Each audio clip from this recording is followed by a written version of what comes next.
नमस्ते बच्चों, my self Jaiswal sir. हम पढ़ रहे हैं class 9 science, the fundamental unit of life. Last class में हमने देखा था कि सेल्स में डिवीज़न ऑफ लेबर कैसे होता है और मल्टी सेलुलर ऑर्गेनिजम्स क्या होते हैं। And we have also seen the difference between unicellular organism and multi cellular organism. Now what are the cell organelles do? Cell organelles perform different kinds of jobs so that cell can function properly. Different cell organelles perform different cell organelle में यहाँ ए आएगा। Different cell organelles perform different jobs. वो different jobs perform करते हैं under coordination with each other so that cell can function properly. Cell can function properly.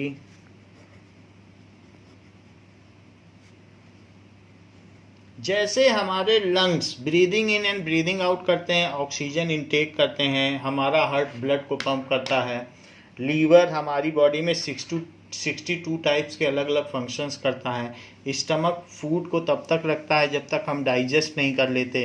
इस तरीके से हमारी इंटेस्टाइन में फूड डाइजेस्ट होता है। ब्लड चीज़ों के ट्रांसपोर्टेशन के काम में आता है, आइज़ देखने का काम करती हैं। वैसे ही ये सब इसलिए करते हैं क्योंकि हम अच्छी तरीके से फंक्शन कर सकें। उसी तरीके से सेल के organelles they work in favour of cell in coordination with each other. तो एज डायरेक्टेड बाय न्यूक्लियस उनको डायरेक्ट करता है और वो काम करते हैं। So what are the various cell organelles present in cell? So various cell organelles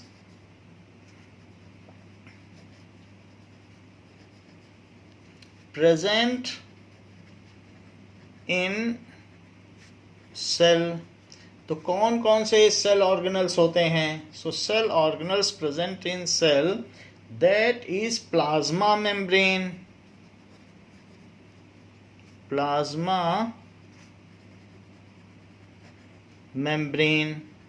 तो प्लाज्मा मेम्ब्रेन किसी भी सेल में कोई भी अगर सेल है तो सेल की जो सबसे आउटर मोस्ट कवरिंग होती है उसे प्लाज्मा मेम्ब्रेन कहते हैं। So it is double layered outer most covering. So double membrane होती है उसमें, that is called plasma membrane. So it is plasma membrane.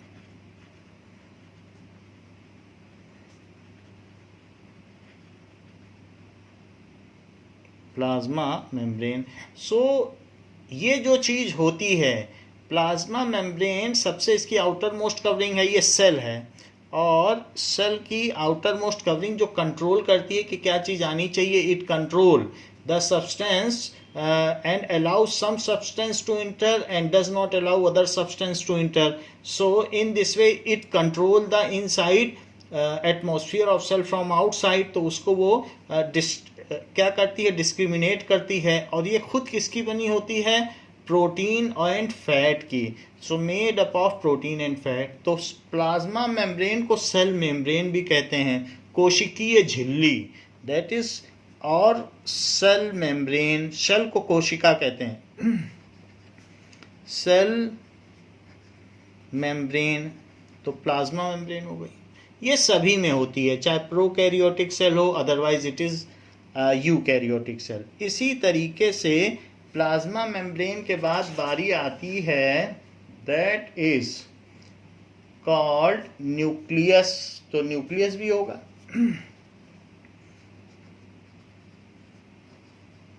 So nucleus cell के अंदर एक ऐसा पार्ट होता है जो सेंट्रली लोकेटेड होता है। सो सेंट्रली लोकेटेड इस पार्ट को कहते हैं न्यूक्लियस। ये सभी सेल में होगा, चाहे वो प्रोकैरियोटिक हो या यूकैरियोटिक, सेंट्रली लोकेटेड न्यूक्लियस होगा। हाँ, किसी किसी में प्रोकैरियोटिक में ये चीज़ें न्यूक्लियोइड कहलाएगा। हाउएवर दैट इज प्रिमिटिव, वो एक प्राथमिक स्वरूप है न्यूक्लियस का। Nucleus is well advanced and it is also double membranosus. तो जिसमें न्यूक्लियस है, हमने देखा था अभी वीडियो में, पिछले वीडियो में, कि न्यूक्लियोपोर भी होता है, तो इसके ऊपर डबल मेम्ब्रेन होती है। सो न्यूक्लियस सभी में होता है। They are in different form. Prokaryotic में न्यूक्लियोइड है एंड वो मेम्ब्रेन बाउंड नहीं है। अदरवाइज यूकैरियोटिक जो वेल एडवांस्ड हैं उनमें न्यूक्लियस है, तो ये भी सभी में होता है। And third is cytoplasm. Cell में एक प्लाज्मा जेली लाइक यहाँ पर लिक्विड फिल्ड होता है जिसमें अदर सेल ऑर्गेनल्स तैरते रहते हैं, उस चीज़ को कहते हैं साइटोप्लाज्म। साइटो यानी सेल और प्लाज्म यानी फ्लूइड, तो cyto plus plasm cell fluid. So see that is cytoplasm.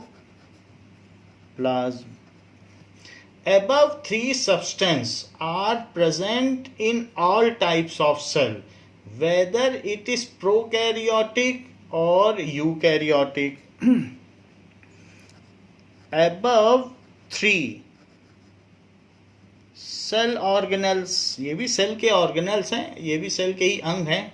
Cell organelles are present in all kinds of cell, whether it is prokaryotic या तो वो प्रोकैरियोटिक हो। प्रोकैरियोटिक का मतलब प्रो प्लस कैरियन, कैरियन का मतलब न्यूक्लियस, सो बिफोर न्यूक्लियस। ऐसे cell जो न्यूक्लियस बनने से पहले ही डेवलप हो गए थे, बिफोर न्यूक्लियस, सो उसको कहेंगे prokaryotic. Whether it is prokaryotic और यूकैरियोटिक, यूकैरियोटिक, ये ऊपर की तीनों चीजें सभी में होंगी।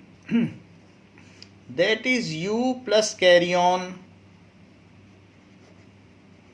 after plus nucleus। न्यूक्लियस बनने के बाद भी जो सेल बनी उनको कहेंगे यूकैरियोटिक। तो अगर मैं आपसे कहूँ कि प्रोकैरियोटिक सेल में क्या क्या है, तो ये रही प्रोकैरियोटिक सेल। प्रोकैरियोटिक सेल में क्या, इसमें आपको प्लाज्मा मेम्ब्रेन दिख रही है, सेल मेम्ब्रेन, जो इसको आउटर एटमॉस्फेयर से डिस्टिंग्विश करती है, डिस्क्रिमिनेट करती है या आइसोलेट करती है।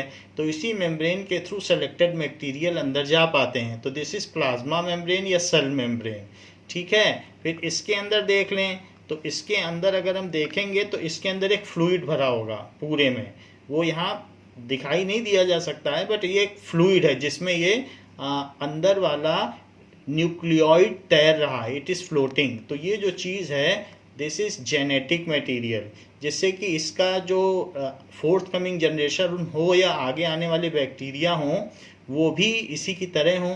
तो इसके अंदर साइटोप्लाज्म है और साइटोप्लाज्म में ये न्यूक्लियोइड तैर रहा है। सो न्यूक्लियोइड इज फ्लोटिंग। इसमें कोई भी अंदर में सेल ऑर्गेनल्स नहीं है। हाँ, अंदर राइबोसोम जरूर है, जैसे येलो कलर के हमने देखे थे। तो प्रोटीन की तो सभी को ज़रूरत होती है, तो इसमें राइबोसोम बस होता है। सो इस तरीके से ये प्रोकैरियोटिक सेल हुई। और इसके ऊपर छोटे छोटे से ऐसे आप देख रहे हैं, ये यहाँ पर पाइलस निकले हुए हैं। ये तो फ्लैजिला हो गया जो इसका सेंसर है, जिससे इसे क्या खाना है उस चीज़ को सेंस कर लेता है। पाइलस इसके लोकोमोशन या चलने फिरने में मदद करता है। तो these are the protrusion which are jetting outside the cell membrane, तो उसको पाइलस कहते हैं। सो हमने देख लिया कि प्रोकैरियोटिक सेल में भी साइटोप्लाज्म था, जिसमें जेनेटिक मटेरियल या न्यूक्लियोइड फ्लोट कर रहा था, उसी को न्यूक्लियस कहा गया। न्यूक्लियस है या न्यूक्लियोइड, वो साइटोप्लाज्म में फ्लोट कर रहा है और प्लाज्मा मेम्ब्रेन है। तो ये these three things are present in prokaryotic as well as eukaryotic cell. So ये सभी में होते हैं, प्रोकैरियोटिक एंड यूकैरियोटिक में ये थ्री सेल ऑर्गेनल्स होते हैं। Eukaryotic cells in addition to this are having some other cell organelles. Eukaryotic cell में क्या क्या सेल ऑर्गेनल्स और होते हैं? So eukaryotic cell in addition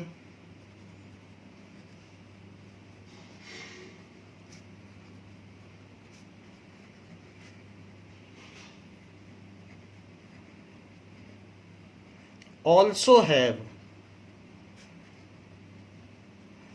other cell organelles, क्योंकि उसमें न्यूक्लियस वेल डिफाइंड हो गया है, वेल एडवांस हो गया है। These are advance cells, eukaryotic cells are advance cells और प्रोकैरियोटिक सेल्स प्रिमिटिव होती हैं, प्राथमिक, और ये एडवांस होती हैं, कॉम्प्लेक्स होती हैं। Have other cell organelles in addition, तो और कौन कौन से इसमें सेल ऑर्गेनल्स होंगे इन एडिशन? तो सी तक हमने देख लिया था। तो नाउ नेक्स्ट सेल ऑर्गेनल होगा, वो होगा सेल वॉल। सेल वॉल हो सकता है जो कि प्लांट्स में होगा, सभी में तो नहीं होगा। नाउ चौथी चीज है एंडोप्लाज्मिक रेटिकुलम। एंडोप्लाज्मिक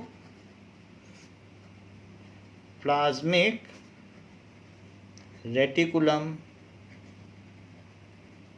सो एंडोप्लाज्मिक रेटिकुलम न्यूक्लियस को सराउंड करता है। सो एंडोप्लाज्मिक रेटिकुलम ये देखता है कि न्यूक्लियस में किस चीज़ को आना चाहिए या किसको नहीं, ये एंडोप्लाज्मिक रेटिकुलम है। ये भी membranosus, double membranosus folded structure है, इसको हम अलग से देखेंगे। सो एंडोप्लाज्मिक रेटिकुलम इसका एक पार्ट हो गया। इसके खुद के दो पार्ट हैं, rough endoplasmic reticulum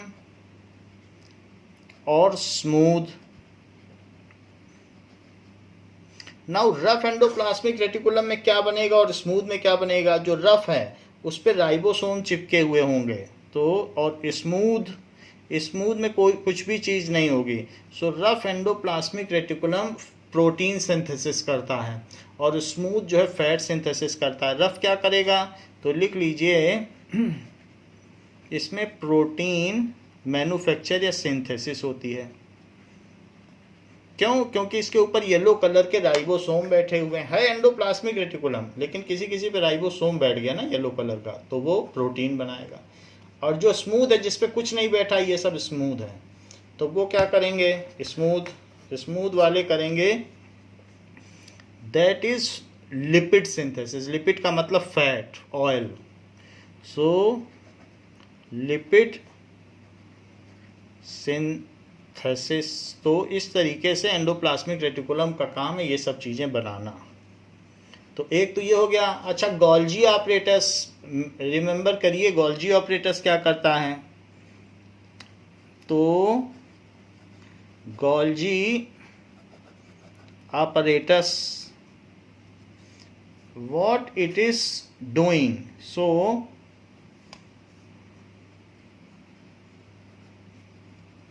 it is packaging. ये चीज़ों को क्या करता है? पैकेजिंग, स्टोरिंग और फिर उसको डिस्पैचिंग। पैकेज करेगा, स्टोरिंग, क्योंकि ये दोनों बनेंगे तो उसको पैक भी करना है ना, जैसे फ्लिपकार्ट पैकिंग करता है, तो उसी तरीके से ये भी क्या करेगा? पैकेजिंग, स्टोरिंग एंड डिस्पैचिंग, ये सारे काम करता है। स्टोरिंग एंड डिस्पैचिंग या storage and dispatch,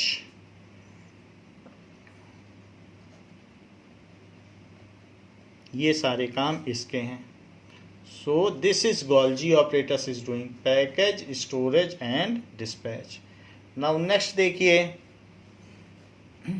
Golgi apparatus के बाद तो ये प्रोटीन और लिपिड को क्या करेगा? एक वेसिकल इसको पैक कर लेगा और जहाँ जहाँ चाहिए, सबको प्रोटीन की ज़रूरत होती है। प्रोटीन तो ग्रोथ के लिए होता है, स्ट्रक्चर के लिए होता है, और इसमें बायोकेमिकल्स होते हैं, एंजाइम्स होते हैं। तो सबको प्रोटीन की ज़रूरत होती है। और लिपिड की किसको ज़रूरत होती है? फैट की, that is cellular membrane. Cell membrane protein और लिपिड दोनों की बनी होती है। सो दोनों को ही ये डिस्पैच कर देगा, जिससे सेल मेम्ब्रेन बढ़ती चली जाए। इसके अलावा गोल्जी ऑपरेटस के अलावा होता है lysosome. It contains strong enzymes. इसमें क्या होगा? Contains strong enzyme. क्यों स्ट्रॉन्ग एंजाइम्स होंगे और उनका काम क्या होता है? जो किसी सेल में, हमारे घर में भी कुछ ना कुछ वेस्ट मटेरियल निकलता है, तो सेल में तो इतने सारे काम होते हैं, उसकी कुछ ना कुछ डेब्रीज होगी, टूट फूट होगी, कुछ वेस्ट मटेरियल होगा, उन सब को ये डाइजेस्ट कर लेगा और बाहर से आने वाले पैथोजेंस, पैथोस का मतलब बीमारी और जेंस यानी जनरेट करने वाले, तो जो बीमारी को जनरेट करते हैं, जैसे पैथोलैब होता है ना, पैथोलॉजी यानी बीमारों के लिए जहाँ पर कुछ न कुछ वो प्रैक्टिकल और टेस्ट चला करते हैं, उसे पैथोलैब या पैथोलॉजी कहते हैं। तो पैथोजेंस को ये किल कर देता है। सेल्स के अंदर जो वेस्ट है या डेब्रीज है, टूट फूट टुकड़े, उनको ये डाइजेस्ट कर लेता है। और सेल का जब डेथ होता है तो सेल को ही पूरा खा जाता है, ये खुद बस्ट कर जाता है और सेल को ही खा जाता है, जिससे कि ह्यूमन ऑर्गेनिज्म में जो डेड सेल्स हैं वो गड़बड़ी ना पैदा करें। ऐसा ना हो कि जो हेल्दी सेल्स हैं उनके पास डेड सेल्स पड़ी रहें, तो फिर वो कंटामिनेट कर देंगे हमारी बॉडी को, तो लाइजोसोम उसको ख़त्म कर देता है, डाइजेस्ट कर देता है। तो इस तरीके से डेड बॉडी अगर यहीं पड़ी रहें सड़कों पर तो हम लोगों का जीना मुश्किल हो जाए, तो वही लाइजोसोम करता है कि डेड सेल्स को भी खा जाता है, इसलिए इसको सुसाइड बैग कहते हैं। Otherwise it is a cleaner, that is sanitary inspector of cell. Cell को साफ सफाई का काम इसको दिया गया है, तो लाइजोसोम ये काम करता है। इसके अलावा एक और चीज़ है जो सेल का पावर हाउस है। कैन यू रिमेंबर दैट कि सेल में किसे सेल का पावर हाउस कहा गया है जो एनर्जी देता है? That is mitochondria. So mitochondria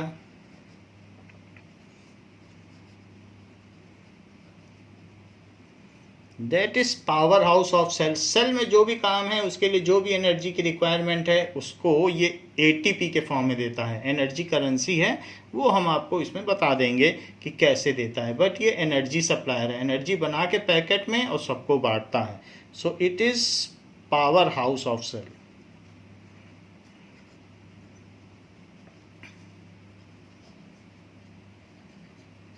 now इसके अलावा सेल में क्या क्या और चीज़ें हो सकती हैं? सेल में वैक्यूल्स हो सकता है। तो प्लांट के जो सेल वैक्यूल है उसमें वो स्टोरेज करता है, उसमें जो भी न्यूट्रिएंट्स हैं, कार्बोहाइड्रेट, प्रोटीन या इसके अलावा जो वेस्ट मटेरियल है उसको भी स्टोरेज करता है। तो vacuoles that is it is a sac like structure, एक थैली टाइप की चीज़ होती है जो कि ट्रांसपेरेंट होती है और प्लांट में ये काफ़ी बड़ी होती है, जैसे ये वैक्यूल है। तो इसमें ये अपना जो भी ये स्टोर हाउस है एक तरीके का प्लांट का, तो वो यहाँ पर सब चीज़ें रखता है। प्रोटीन, कार्बोहाइड्रेट, फैट या कुछ भी हो या वेस्ट भी होगा तो वेस्ट वैक्यूल के तौर पर उसे ये रखेगा। और कुछ हमने आपको ये भी बताया था कि एक ऐसी चीज़ होती है जो कि इसको कलर देती है, तो that is called plastids. Plastids होती कुछ इसको कलर देती है। ये तो ग्रीन कलर का है तो इसको क्लोरोप्लास्ट कहेंगे, और कुछ अलग अलग रेड कलर का है जैसे फूल में होगा तो रोडोप्लास्ट कहेंगे। तो इस तरीके से अलग अलग कलर वाले को अलग अलग नाम से कहा जाता है, बट इट इज़ प्लास्टिड्स। ये कलर देता है प्लांट्स के डिफरेंट पार्ट्स को। सो एक चीज़ होती है जो प्लांट्स में अलग अलग पार्ट को अलग अलग कलर देता है, that is known as plastids. और जिसमें क्लोरोप्लास्ट होगा उसमें फोटोसिंथेसिस होगी, खाना बनेगा, तो प्लास्टिड्स। इन सब के बारे में हम अलग अलग भी पढ़ेंगे। Now that is plastids. इसके अलावा और क्या चीज़ हो सकती है? That is centriole. सेंट्रियोल का क्या काम है? सेंट्रियोल एक रॉड लाइक स्ट्रक्चर होता है, जब सेल डिवाइड होता है तो ये डिवीज़न में मदद करता है। So that we will see as centrioles. क्या चीज़ होती है? अच्छा, इसके अलावा और क्या चीज़ हो सकती है? एक होता है राइबोसोम। कैन यू रिमेंबर कि राइबोसोम क्या करता है? राइबोसोम, ये it is A site of protein synthesis. Ribosome he protein को बनाता है। So it is A site. वैसे तो एंडोप्लाज्मिक रेटिकुलम के ऊपर बैठा रहता है और उसको रफ कर देता है, रफ एंडोप्लाज्मिक रेटिकुलम, लेकिन इसी के अंदर ही प्रोटीन बनता है। So it is ribosome that we will see later on by video. Now what is the next cell organelles? तो cell organelles है that is cell wall, लेकिन वो सभी में नहीं होती है, वो प्लांट्स में होती है। तो सेल वॉल। सेल वॉल क्या करती है? प्लांट्स को रिजिड स्ट्रक्चर देती है, उसके शेप को कंट्रोल रखती है, उसको एक लिमिटेड साइज से ज़्यादा बढ़ने नहीं देती है। तो इसलिए प्लांट्स को, क्योंकि इतने हाइट का होता है और उसमें कोई ऐसा तो है नहीं कि कुछ बोन है, तो अगर सेल वॉल नहीं होगी तो प्लांट इतनी हाइट का 100 मीटर्स का है, वो तो ऐसे ही फ्लेक्सिबल हो जाएगा, गिर जाएगा। तो उसको रिजिडिटी कौन देता है? सेल वॉल देती है। सो इस तरीके से हम देखें तो there are 3 common cell organelles which are present in prokaryotic and eukaryotic both, and 3 के बाद 4, 5, 6, 7, 8, 9, 10, 11, 12। तो देयर आर 12 सेल ऑर्गेनल्स जो कि सेल में होते हैं। तो 3 तो वो हो गए और 9 एडिशनली किस में हो गए? 9 एडिशनली यूकैरियोटिक में हो गए। यूकैरियोटिक में भी एनिमल में 8 हुए और प्लांट सेल में एक 9th वो सेल वॉल भी हुई। तो प्लांट सेल में सेल वॉल रहेगी क्योंकि उसको आप कट से मोड़ेंगे तो टूट जाएगा, और एनिमल सेल की स्किन टूटती नहीं है, हम लोग हाथ पैर हिलाते हैं कुछ टूटता नहीं है। तो जिसमें सेल वॉल होगी, मशरूम को भी तोड़ोगे तो खट से टूट जाएगा, तो उसमें भी सेल वॉल होती है, और प्लांट में भी होती है, एनिमल में नहीं होती। So these are the various parts जो कि सेल के होते हैं। Now one by one we will discuss them. सबसे पहले हम देखेंगे कि what are the 2 types of cell. Cell कौन से 2 तरीके के होते हैं? So cells are of 2 types.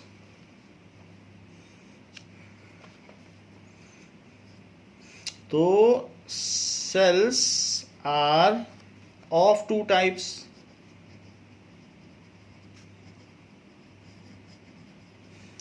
कौन कौन से टाइप्स हैं? Prokaryotic cell,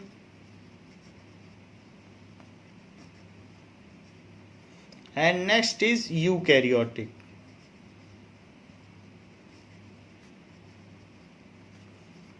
cell. 2 तरीके के हैं। So one by one we will see them. Prokaryotic cell क्या है और यूकैरियोटिक सेल क्या है? So prokaryotic cell, now prokaryotic cells are smaller cells, ये बहुत छोटी होती हैं, and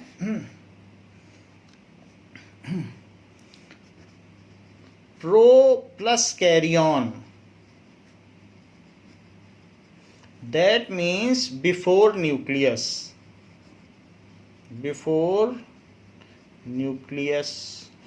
those cells which do not have well defined nucleus are called prokaryotic cell.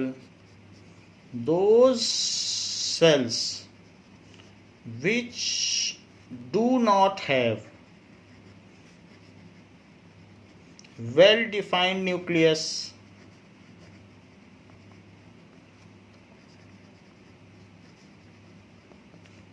are called prokaryotic cell.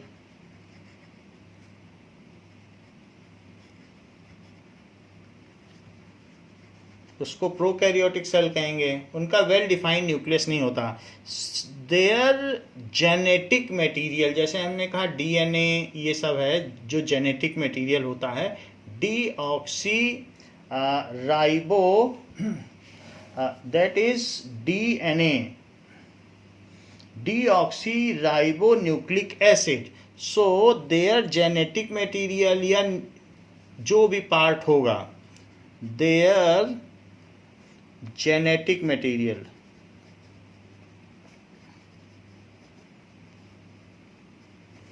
Is not bound in nuclear membrane.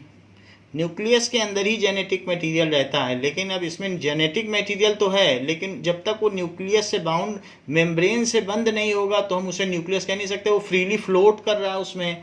So there genetic material is not bound या enclosed in nuclear membrane. ये nuclear membrane से bound नहीं है कि अलग से एक packet के तौर पर हो, rather it freely floats inside cell, बस ये तैर रहा है पूरे न्यूक्लियस में। रादर इट फ्रीली फ्लोट्स, वो जो क्रोमाटिन थ्रेड्स हमने वीडियो में देखे थे वो फ्रीली इसमें फ्लोट कर रहे हैं, freely floats in cytoplasm of cell. Cytoplasm का मतलब सेल के अंदर जो लिक्विड है, साइटोप्लाज्म यानी सेल फ्लूइड। सेल फ्लूइड में वो तैर रहे हैं इसके genetic material in cytoplasm, freely float करता है। तो ये जो यूनिसेलुलर है, तो ये यूनिसेलुलर होता है प्रोकैरियोटिक, और इसमें किस तरीके का होता है जरा इसे देख लें। तो ये करीब इस तरीके से होगा। नाउ ऐसे देखा जा सकता है।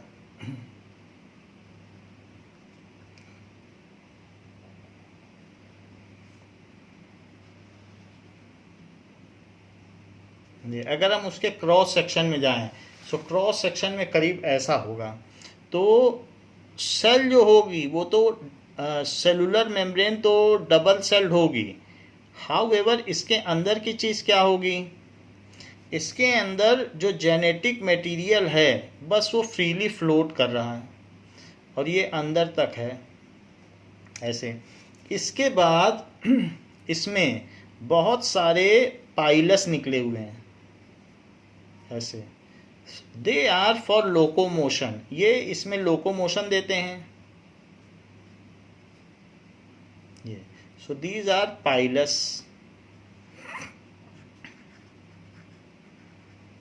और इसके अलावा इसमें सेंसर्स भी हैं। तो सेंसर्स क्या काम करेंगे, जिसको फ्लैजिला कहते हैं। सो ये इसमें कहाँ पर फूड है कहाँ क्या है उसको सेंस कराते हैं।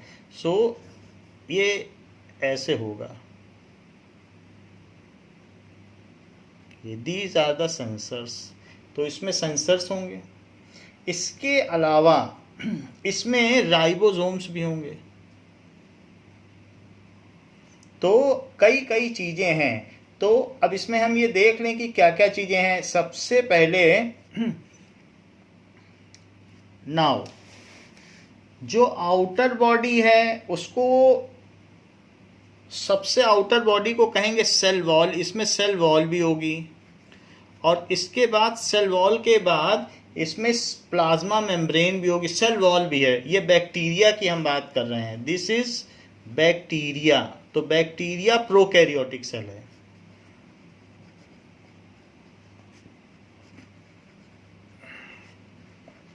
हम लोगों को कई तरीके के बैक्टीरियल इन्फेक्शन हो जाते हैं। माउथ में जो भी कैविटी होती है वो सब बैक्टीरिया, स्ट्रेप्टोकोकस बैक्टीरिया की वजह से होती है। और इस तरीके से हमारे अंदर बहुत बैक्टीरियोजेनिक डिसीज़ भी होती हैं।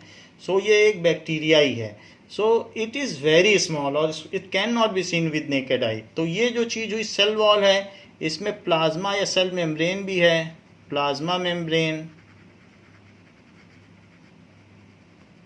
इसके बाद ये जो चीज़ है ये फ्लैजेलम है। सिंगल को फ्लैजेलम कहेंगे और बहुत सारे हैं तो फ्लैजेला। तो एक है तो then it is will called flagellum.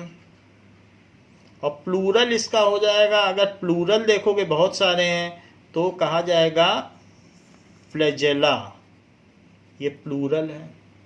अच्छा, दिस इज पाइलस, आपको बता दिया गया है। ये जो छोटे छोटे डॉट्स हैं दीज आर कॉल्ड राइबोसोम्स।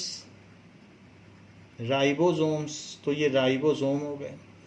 और ये क्या है, न्यूक्लियोइड है। जो ये चीज़ है, न्यूक्लियस तो है नहीं क्योंकि ये मेम्ब्रेन से बाउंड नहीं है, तो इसलिए इसे क्या कहा गया, न्यूक्लियोइड। तो ये न्यूक्लियोइड हो गया। सो इस तरीके से ये प्रोकैरियोटिक सेल है। इसमें क्या क्या चीज़ें होती हैं? So in this it is generally of very small size, इसका साइज बहुत छोटा होता है प्रोकैरियोटिक सेल का। इट इज़ जनरली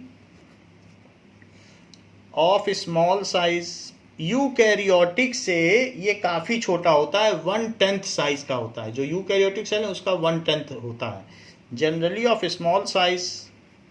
सो कितना साइज होगा? इसका साइज होगा 1 से लेकर 10 माइक्रोमीटर। माइक्रोमीटर,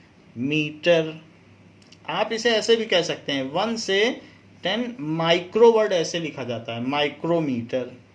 ऐसे न लिखना चाहें तो 1 से 10। माइक्रोमीटर का क्या मतलब हुआ कि 1 माइक्रोमीटर से 10 माइक्रोमीटर। सो 1 का मतलब हो गया कि 1 × 10⁻⁻⁶ मीटर से 10 × 10⁻⁻6 मीटर, इतना साइज है। माइक्रो इतना होता है। अब आप 6 डिजिट पहले डेसिमल लगा दो और इसमें 5 डिजिट पहले डेसिमल लगा दो तो बात बन जाएगी। 1 आप 1 मिलियन से डिवाइड कर दो 10 में, और इसमें भी 1 मिलियन से डिवाइड कर दो, तो ये 1 माइक्रोमीटर है। It is very small. So आप जरा देख लें कि आप ये समझ लीजिए 1 मिलीमीटर होता है आपके स्केल में, जो सबसे छोटा सरेशन होता है, उसका 1/1000वां पार्ट, कितना छोटा हो गया। So it is of such a small size. Nucleus is absent, इसमें क्या है? In this nucleus is absent. Nucleus is absent, nucleus absent है, and it has a region nucleoid. It has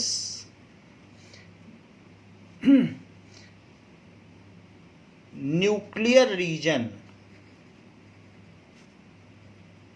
nuclear region तो है but nucleus नहीं है, या फिर इसे न्यूक्लियोइड भी कह सकते हैं। So this is also called nucleoid, which is not membrane bound, जो कि मेम्ब्रेन से बाउंड नहीं है। विच इज नॉट, उसके ऊपर कोई कवरिंग नहीं है।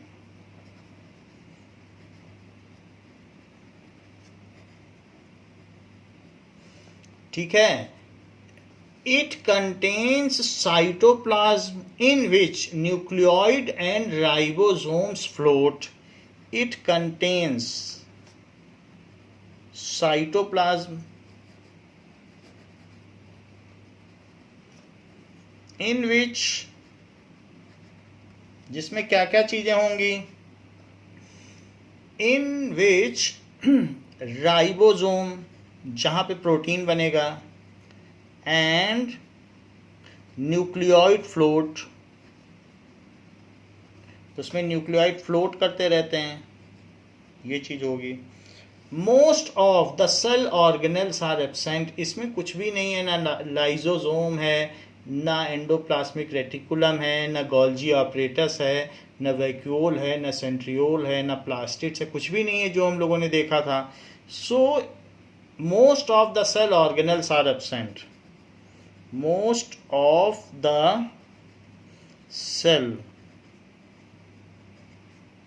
Organelles are absent.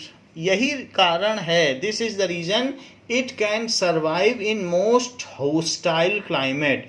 ये -40 डिग्री से 70 डिग्री सेल्सियस तक जिंदा रह सकता है। This is the reason that इसके मोस्ट होस्टाइल क्लाइमेट में भी रह सकता है। इसमें क्या होता है? इट कंटेन्स फ्लैजेला और सेंसर्स। इट कंटेन्स फ्लैजेला, जिसको कि सेंसर्स कहते हैं, फॉर सीकिंग फूड, फूड को डिटेक्ट करने के लिए। So it has sensors and protrusion from इसमें प्रोट्रूशन यानी बाहर जो निकली हुई चीजें हैं, जैसे ये सब बाहर निकला हुआ है ना, and protrusion from cell wall called pilus, and millions of protrusions, millions of protrusions, protrusions भी बोल सकते हो या प्रोजेक्शंस भी बोल सकते हो, उसमें से प्रोजेक्शन बाहर निकला है, ठीक है, which help it in locomotion, which help it in locomotion,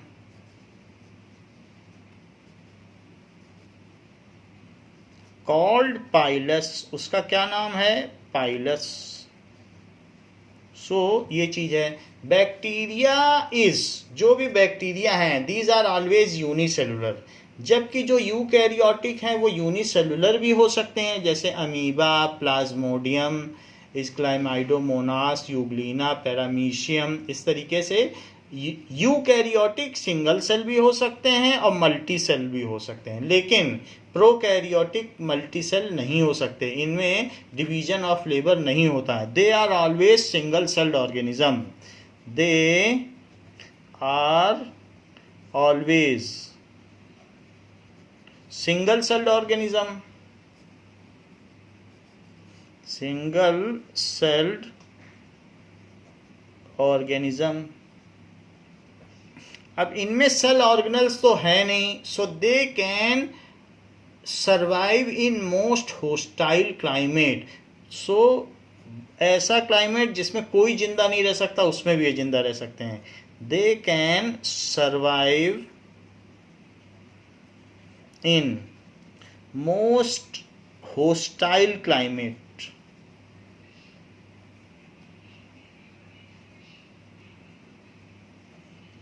तो जैसे most hostile climate -40°C to 70°C तक भी ये जिंदा रह जाते हैं, बैक्टीरिया ऐसे होते हैं।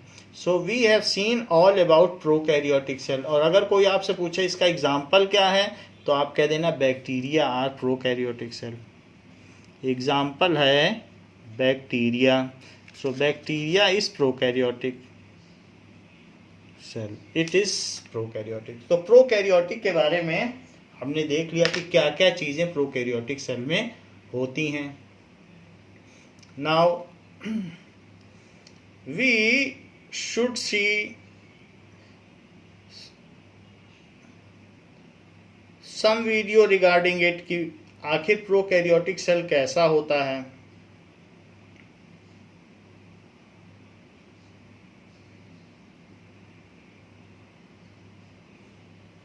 Now, let us see about prokaryotic cell.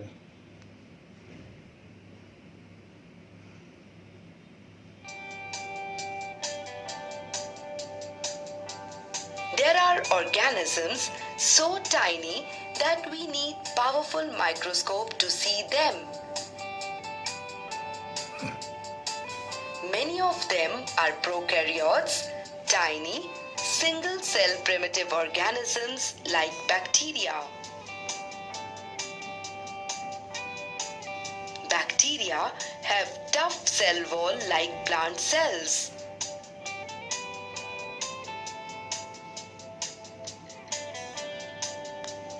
They don't have nucleus, but they have genetic material such as DNA concentrated near the center region of cell, forming nucleoid.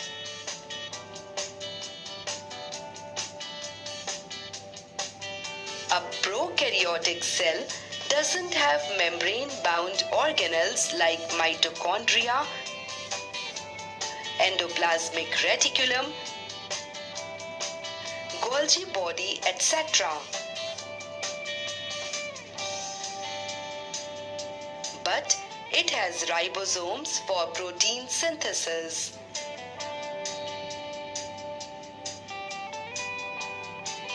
Though made of single cell, many bacteria have filament like flagella which can literally rotate and act like a propeller to make the bacteria move.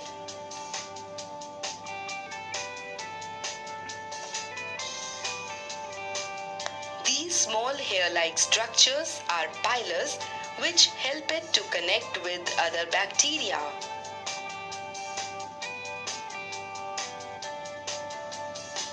They are primitive and simple form of life that survived through billions of years.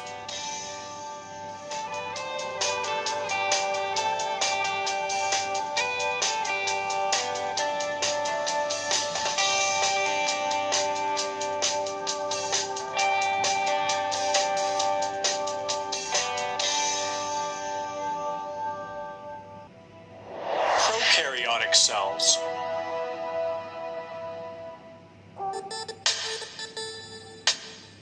The main characteristic of prokaryotic cells is that DNA, the genetic material, is floating in the cytoplasm instead of being stored in the nucleus. Bacteria are prokaryotic cells.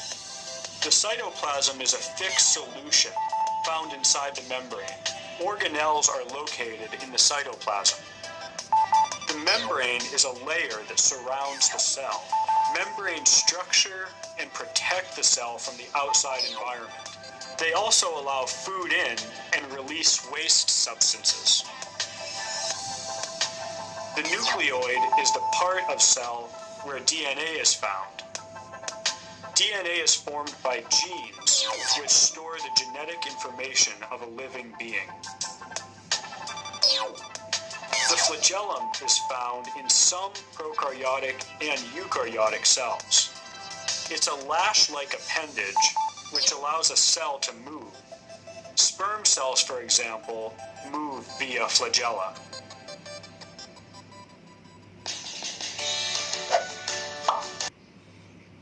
Now, nucleoid of prokaryotic cell contains genetic material which is called DNA, जो किससे बना होता है? Thread like structure DNA. So nucleoid of prokaryotic cell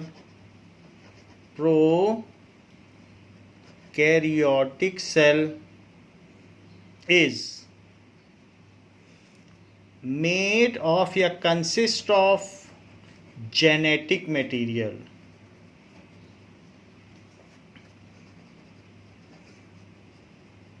So उसमें genetic material होता है which is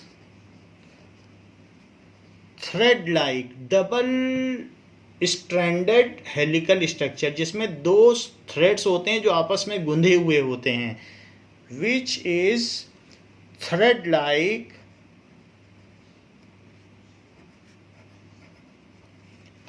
double stranded, दो धागे हैं, double stranded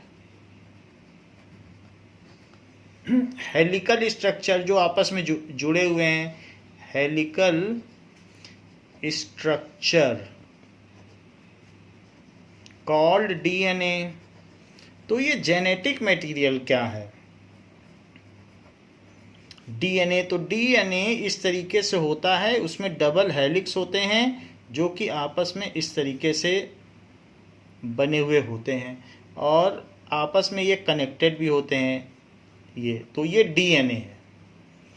इसी से मिलकर ये जो न्यूक्लियोइड रीजन में लंबे लंबे थ्रेड घूम रहे हैं वो डीएनए है. That is deoxy ribo nucleic acid. That is deoxy ribo nucleic acid.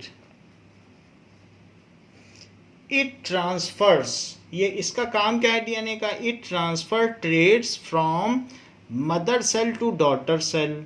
Mother cell से या from one generation to other generation. जैसे हम लोग को जो भी ट्रेड्स मिले हैं वो अपने पेरेंट्स से मिले हैं. हम भी ह्यूमंस के बच्चे हैं और पेरेंट्स से हमें वो सारे ट्रेड्स मिले हैं. तो इस तरीके से ये काम किसने किया है? डीएनए ने. तो ये एक जनरेशन से दूसरे जनरेशन में ट्रेड्स को ट्रांसफ़र करता है. So it is responsible. DNA क्या करता है? Responsible for transfer of traits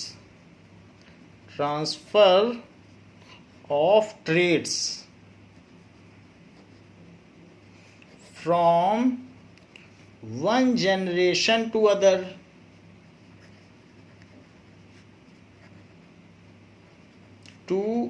इसीलिए इसको जेनेटिक मटेरियल कहा गया। इसे जीन भी कहते हैं। बहुत लंबा थ्रेड है, तो जिससे एक कोई ट्रेट ट्रांसफर हो तो वो जीन हुआ।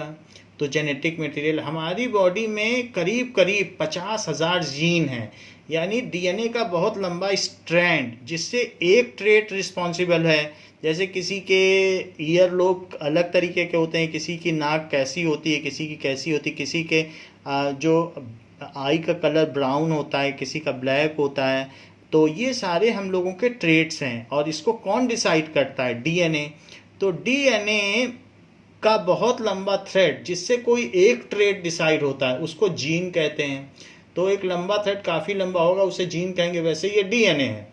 तो ऐसे बहुत सारे 50,000 जीन हमारी बॉडी में हमारे पेरेंट्स से हमको 50,000 के करीब ट्रेट्स देते हैं, and we look alike our parents. तो इस तरीके से डीएनए से मिलके जीन बनता है, और ये और कंडेंस हो जाए तो क्रोमोसोम है। तो यही डीएनए ही फंडामेंटल है। जब ये कंडेंस होके एक्स टाइप स्ट्रक्चर बना लेता है, जैसा हमने वीडियो में देखा, तो उसी को क्रोमोसोम कहते हैं, इसकी कंडेंस फॉर्म को। अदरवाइज ये जो थ्रेड लाइक स्ट्रक्चर है, जब तक थ्रेड लाइक है, इसको क्रोमाटिन कहेंगे। और इसका एक ऐसा सेगमेंट जिससे एक प्रॉपर्टी डिसाइड होती हो, एक कैरेक्टर डिसाइड होता है, उसको जीन कहते हैं, और इस मटेरियल को जेनेटिक मटेरियल कहते हैं। So from one generation to other generation.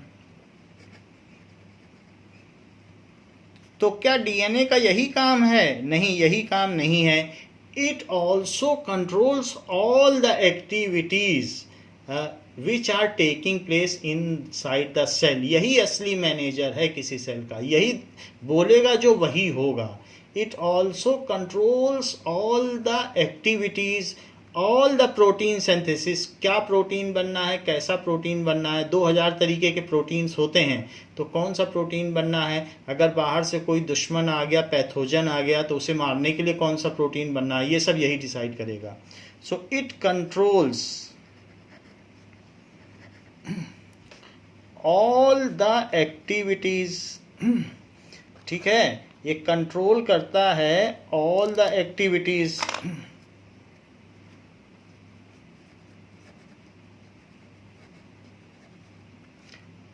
taking place in cell, taking place in cell। और कैसा प्रोटीन बनना है, वैसे तो हमने आपको बताया राइबोसोम में प्रोटीन बनता है, लेकिन कोड इसके पास है। जैसे किसी चीज़ का कोड होता है ना, तभी पासवर्ड होता है, तभी वो चीज़ खुलती है।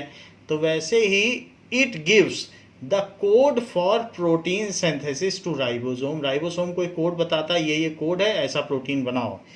It also gives code to ribosome for protein synthesis। और प्रोटीन ही हमारी बॉडी में हमको स्ट्रक्चर देता है, हमारे हार्मोन्स, हमारे जेंडर डिसाइड करता है। जितनी भी बायोकेमिकल रिएक्शंस हमारी बॉडी में होती हैं, वो सब प्रोटीन ही करता है। हमारी बॉडी में 2000 तरीके के प्रोटीन हैं फॉर प्रोटीन सिंथेसिस। तो ये तो बात हमने आपको बता दी प्रोकैरियोटिक सेल के बारे में। Now there is also one other type of cell, that is eukaryotic cell. So what is eukaryotic cell? अच्छा, प्रोकैरियोटिक सेल का एग्जाम्पल बैक्टीरिया हो गया। यूकैरियोटिक सेल, यूकैरियोटिक सेल के बारे में तो हमने वीडियो पहले ही देख लिया है, उसके सारे सेल ऑर्गेनल्स ये सब देख लिए हैं। तो यूकैरियोटिक सेल्स का मतलब क्या है? Eu plus karyon, that is after nucleus.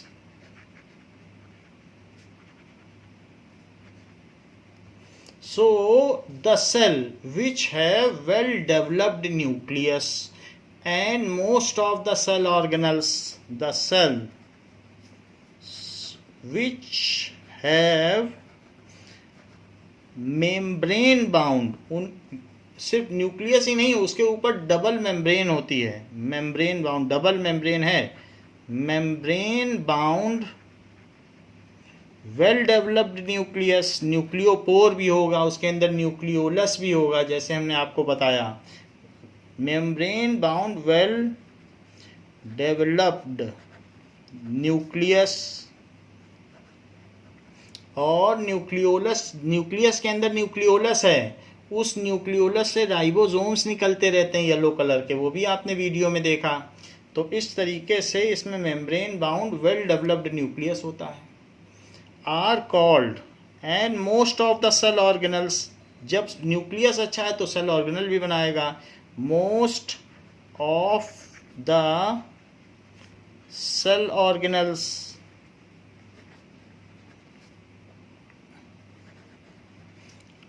are called eukaryotic cell.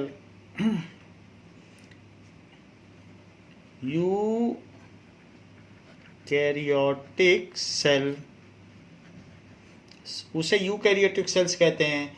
So all multi cellular organisms are made up of eukaryotic cell. हम सभी लोगों की जो सेल्स हैं वो वेल डेवलप्ड हैं, यूकैरियोटिक हैं। तो हमारे अंदर जो भी सेल होगी उसमें ये सारी प्रॉपर्टी होगी जैसा इस सेल में है, तो यूकैरियोटिक है। सो ऑल, और या फिर प्लांट भी वेल एडवांस हैं, तो इसलिए ऑल वो भी मल्टी सेलुलर हैं। All multi cellular organisms are made up of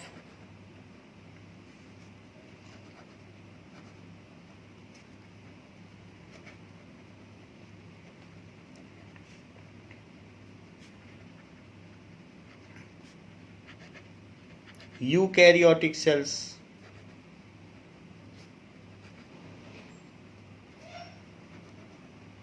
eukaryotic cell से बने होते हैं। सो यूकैरियोटिक सेल में बी सिंगल सेल्ड ऑर्गेनिज्म और मल्टी सेलुलर ऑर्गेनिज्म। सो ऐसा भी हो सकता है यूनिसेलुलर ऑर्गेनिज्म, जैसे अमीबा हमने आपको बताया, वो भी यूकैरियोटिक हैं। सो अमीबा, तो अमीबा हो गया, पैरामीशियम, ये सारी चीज़ें हो गई।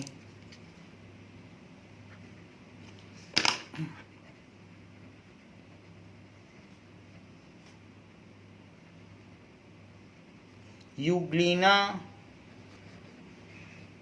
Chlamydomonas,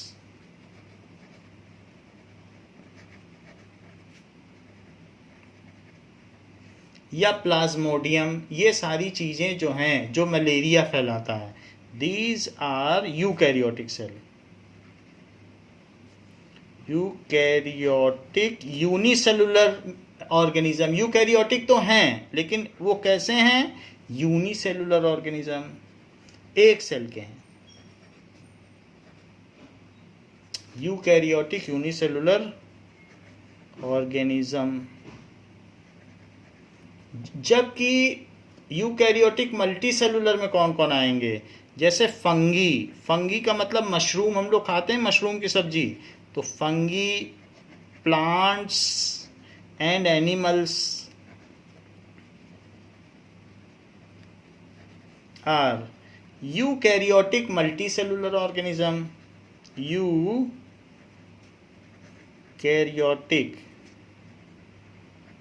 multi cellular organism. तो यूकैरियोटिक के पास ये ऑप्शन है कि वो यूनिसेलुलर भी रह सकता है और मल्टी सेलुलर, जबकि प्रोकैरियोटिक ऑर्गेनिज्म मल्टी सेलुलर हो नहीं सकते, वो बहुत प्रिमिटिव हैं, वो हमेशा सिंगल सेल्ड ही रहते हैं। They are larger in size than prokaryotic cell. Prokaryotic से ये 10 गुना बड़े होते हैं। They are larger in size, they are larger in size than prokaryotic cell.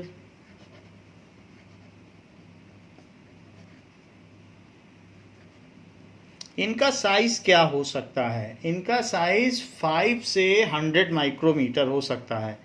5 micrometer to 100 micrometer, यानी कि 5 माइक्रो का मतलब ये होता है 5 माइक्रोमीटर टू 100 इंटू 10⁻⁻6 मीटर। तो ये चीज़ माइक्रो होती है, तो इतना इसका साइज होता है। ठीक है, तो काफ़ी बड़ा है। तो these are the points about eukaryotic cell. तो हमने आपको जो यूकैरियोटिक सेल दिखाई, इसमें ये एनिमल सेल है। तो एनिमल सेल में कोई सेल वॉल नहीं है, तो एनिमल सेल है जिसमें सेल वॉल नहीं है। और एक प्लांट सेल है, प्लांट सेल में सेल वॉल होगी।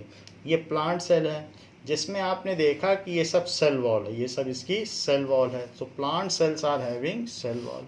तो ये सब इसको इसी के अंदर ये कंटेन रखती हैं, बढ़ने नहीं दे सकती हैं। तो plant cells are having cell wall. तो यूकैरियोटिक सेल दो तरीके की है, एक तो प्लांट सेल और दूसरी एनिमल सेल। जैसे ये प्लांट सेल है तो इसको अगर हम खोलेंगे तो इस तरीके से, तो ये इसका सेल वॉल कहा जाएगा, ये इट इज़ सेल वॉल। दूसरा प्लांट सेल अलग होगा, जैसा वीडियो में भी देखा। और इसमें भी न्यूक्लियस है, सब कुछ है, वैक्यूल्स है, माइटोकॉन्ड्रिया है, प्लास्टिड्स है, एंडोप्लाज्मिक रेटिकुलम है, वो सभी चीज़ें हैं। Now so we have seen all about this. Eukaryotic cell सभी तरीके की होती है। It may contain cell wall और may not contain cell wall. Cell wall हो भी सकती है, जैसे प्लांट सेल में है, फंगी में है। So it may contain cell wall.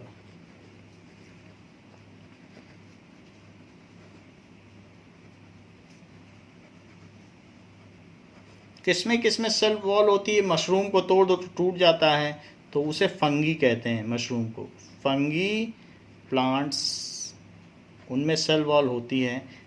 और may not contain cell wall, may not contain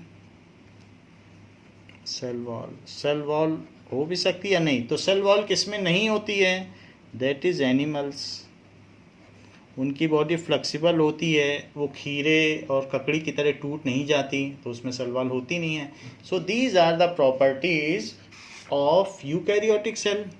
Let us differentiate between prokaryotic and eukaryotic cells. इनमें क्या difference है? Let us see what are the differences between prokaryotic and eukaryotic cell. So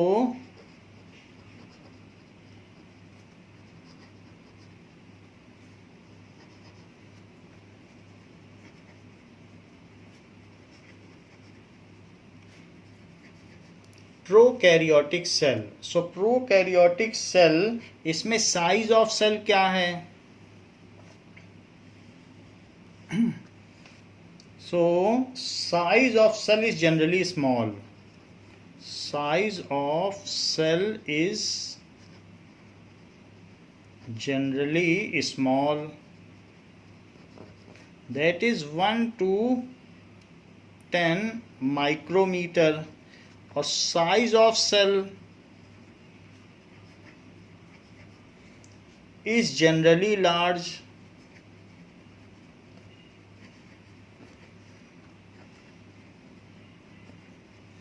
that is 5 to 100 micrometer. इसके अलावा nucleus is absent. ठीक है, nucleus is absent।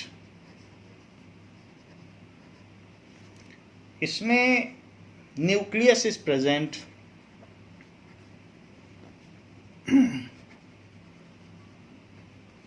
and surrounded by nuclear membrane,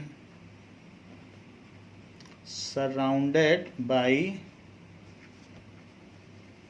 nuclear membrane। जबकि इसमें in place, nucleus की जगह it contains, इसमें क्या होगा? Nucleoid, nucleoid which is not surrounded by nuclear membrane,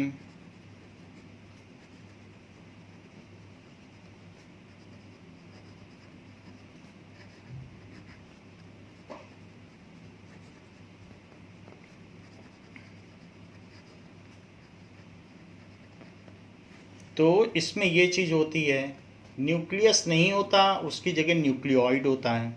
इसमें न्यूक्लियस भी होता है, न्यूक्लियस के अंदर न्यूक्लियोलस भी होता है जिसमें राइबोसोम बनते हैं, और राइबोसोम प्रोटीन सिंथेसिस के काम में आते हैं। Now next point, it contain single chromosome. हमने कहा कि अगर डीएनए कंडेंस हो जाता है तो एक्स लाइक स्ट्रक्चर बनता है कि नहीं, तो उसे क्रोमोसोम कहते हैं। तो डीएनए का थ्रेड जब कंडेंस हो जाएगा तो क्रोमोसोम बना देता है, एक्स लाइक स्ट्रक्चर। तो ये जैसे डीएनए अगर आप देखोगे तो इस तरीके से डबल स्ट्रैंडेड स्ट्रक्चर होता है, ऐसे डबल स्ट्रैंडेड स्ट्रक्चर होता है। लेकिन अगर ये कंडेंस हो जाए, इसकी बहुत लॉन्ग लेंथ होगी, ये आप समझिए कि लैक्स ऑफ मीटर लंबा होगा। अगर हमारी बॉडी का सारा डीएनए अर्थ पे रैप कर दिया जाए तो 6000 चक्कर लगाए जा सकते हैं, इतना लंबा होता है। And when it condenses then it forms X like structure. तो जैसे सारा ऊन को अगर एक बना दो तो गोला बन जाता है, उसी तरीके से जब ये मिल जाता है डीएनए, तो डीएनए आफ्टर कंडेंसेशन बना देगा। इसको खोलोगे तो बहुत लंबा डीएनए होगा, लाखों मीटर। तो दिस इज क्रोमोसोम और ये डीएनए है। लेकिन ये कब कंडेंस होगा? जब सेल का डिवीजन होता है उसी समय कंडेंस होता है। तो कंडेंसेशन, आफ्टर कंडेंसेशन। अदरवाइज ये इंटेंगल्ड थ्रेड के तौर पर रहता है। तो ये चीज़ बताई गई, ये सेम ही चीज़ है। नाउ अब देखें, it contain single chromosome. Prokaryotic cell में सिंगल क्रोमोसोम है, और जो हम लोगों की सेल है ह्यूमन सेल, मालूम है ह्यूमन सेल के अंदर एक न्यूक्लियस भी है। हमारे अंदर मिलियंस ऑफ सेल्स हैं और हर सेल के अंदर एक न्यूक्लियस है, और हर न्यूक्लियस के अंदर 23 पेयर्स ऑफ क्रोमोसोम है। 23 पेयर का मतलब 46 क्रोमोसोम हैं। और उसी तरीके से चींटी में 72 क्रोमोसोम्स हैं, हाथी में 18 क्रोमोसोम्स हैं। अलग अलग जो एनिमल्स हैं उनमें अलग अलग नंबर्स ऑफ क्रोमोसोम्स हैं, लेकिन सब में एक से ज़्यादा क्रोमोसोम है। प्लांट्स में 14 क्रोमोसोम्स हैं, अलग अलग प्लांट में अलग अलग हैं। तो इस तरीके से तो नंबर ऑफ क्रोमोसोम हम लोगों में जो भी मल्टी सेलुलर हैं या यूकैरियोटिक है, यूकैरियोटिक में सिंगल सेल भी आएंगे, उनमें एक से ज़्यादा क्रोमोसोम है। जबकि प्रोकैरियोटिक में जब भी वो कंडेंस करेगा तो एक ही क्रोमोसोम बनेगा। So it contains 1 chromosome, single chromosome.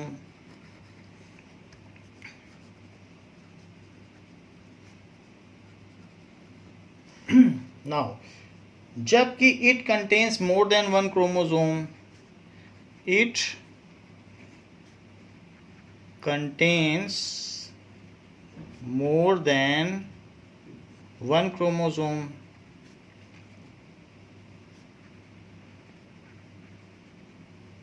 ऐसा है। इसमें न्यूक्लियस के अंदर न्यूक्लियोलस होता है। अब जब इसमें न्यूक्लियस ही नहीं है तो न्यूक्लियोलस क्या होगा? Nucleolus is absent, nucleolus is absent. और इसमें nucleolus is contained as central part of nucleus. Nucleolus is present as central part of nucleus। तो ये चीज़ होती है। इसके अलावा सेल ऑर्गेनल्स, इसके आगे और देखें कि membrane bound cell organelles are absent. कुछ भी इसमें सेल ऑर्गेनल्स नहीं है। तो मेम्ब्रेन, राइबोसोम के अलावा इसमें कुछ है ही नहीं। मेम्ब्रेन बाउंड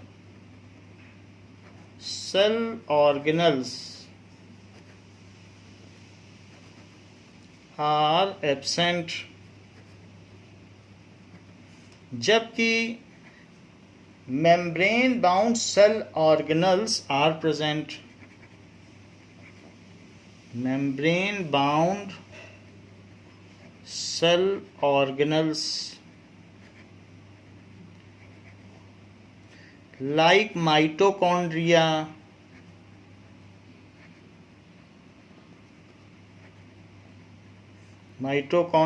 endoplasmic reticulum,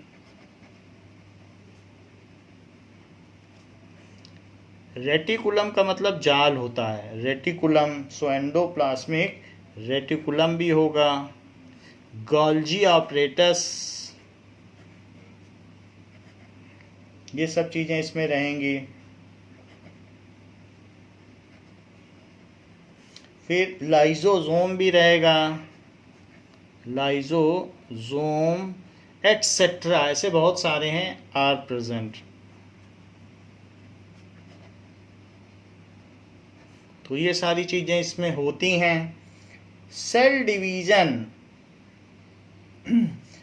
बाकी ये सारी चीज़ें मेन हैं। तो हम लोगों ने जो पढ़ लिया, these are the main parts. So it is the prokaryotic cell and this is the eukaryotic cell and these are the main differences. Okay, this is also the in-text question given in page 63. So we should write it as a in-text question. तो आपके in-text question में क्या पूछा गया है? In-text question